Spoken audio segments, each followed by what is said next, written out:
Just జనవరి 3వ తారీఖునో 5వ తారీఖునో ఎప్పుడో ఈ సినీ యాక్టర్లంతా ఒక సభ ఏర్పాటు చేశారు. ఆ ఏర్పాటు చేయబడిన సభలో మీరు ఎక్కువగా ఎవరిని ఇష్టపడతారు? మీ హీరోస్ ఎవరు? సినిమా హీరోలు, సినిమాల్లో పనిచేసే వాళ్ళు మీ హీరోలా? మీ తల్లిదండ్రులు మీ హీరోలా?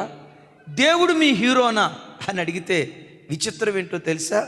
సినీ యాక్టర్లే మా హీరోలు అని 13% పెడితే, మా అమ్మే మా నాన్నే మాకు హీరో అని 3% పెడితే, దేవుడు అనే స్థలానికి వచ్చేసరికి 0. ఒక్కళ్ళు కూడా మాకు దేవుడు కావాలని అలా. 3వ తారీఖు 5వ తారీఖు ఇది జరిగిందంటే 2 రోజులు గడిచాయో లేదో పట్టణం తగలబడింది.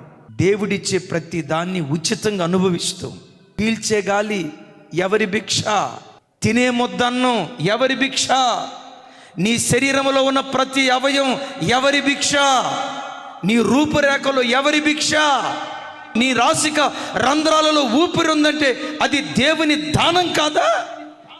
దేవుడు అనుగ్రహించిన ప్రతి దాన్ని అనుభవిస్తూ, నాకు దేవుడు అక్కర్లేదంటే దేవుడు ఏం చేస్తాడో తెలుసు? ఎవరై నువ్వే నాకు అక్కర్లేదురా అని దేవుడే కనుకంటే లాస్ ఏంజల్స్కి ఏ గతి పట్టిందో ఆ మాట అన్నవాడికి కూడా అదే గతి పట్టింది.